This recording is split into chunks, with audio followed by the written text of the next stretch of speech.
Okay, we're going to bring in Armon Wiggins, who is the host of his show on YouTube. Armon, welcome. Hey guys, thank you guys for having me back. So Armon, you were in court all week. There was a security guard who testified about Diddy paying off the security people at the Intercontinental Hotel where he beat Cassie, and it paid him $100,000 to get the drive. What exactly does that have to do with racketeering? The way that I feel like it's the pile on. I feel like it's showing like he's moving money around to silence people. It's hush money. And so I think that's the part. Like you're paying people off to hide your potential crimes. Guys, help me out here. I thought racketeering is about organized crime. This is about disorganized crime.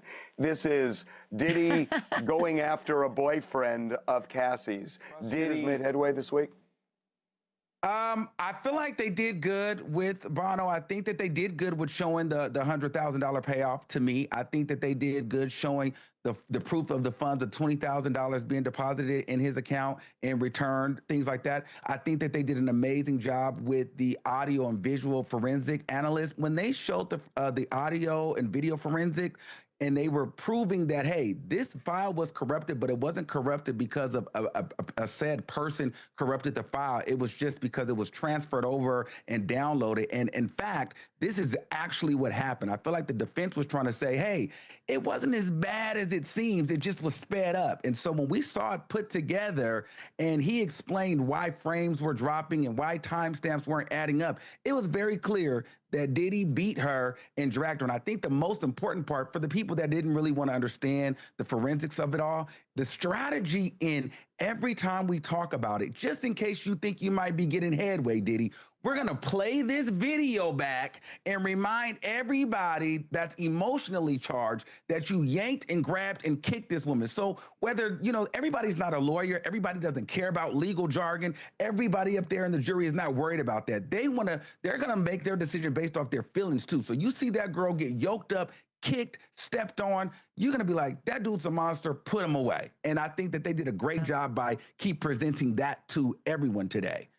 Joe, that's got to be the point here, which is that, yeah, you can look at the charges, but if the jury just hates him for what they see, they're going to convict him. That's why they played this tape, I think, a dozen times now. It's not, honestly, this is a domestic assault, a grotesque domestic assault, but he's not charged with domestic assault here. They played that. Look, all you need to do is play the tape once if you want to make a point that it somehow aids the proof of the racketeering or the sex trafficking or whatever you think it ties into. But playing it so many times, first of all, I think it begins to neutralize it a little bit. First of all. Second of all, it's so clear that what they're doing, I mean, most of the evidence in this case surrounds the visual evidence, surrounds this tape.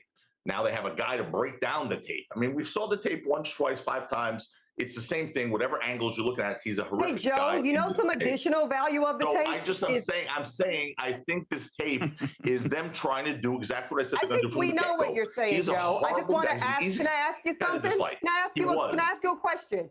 Can I ask you a question? Okay, please.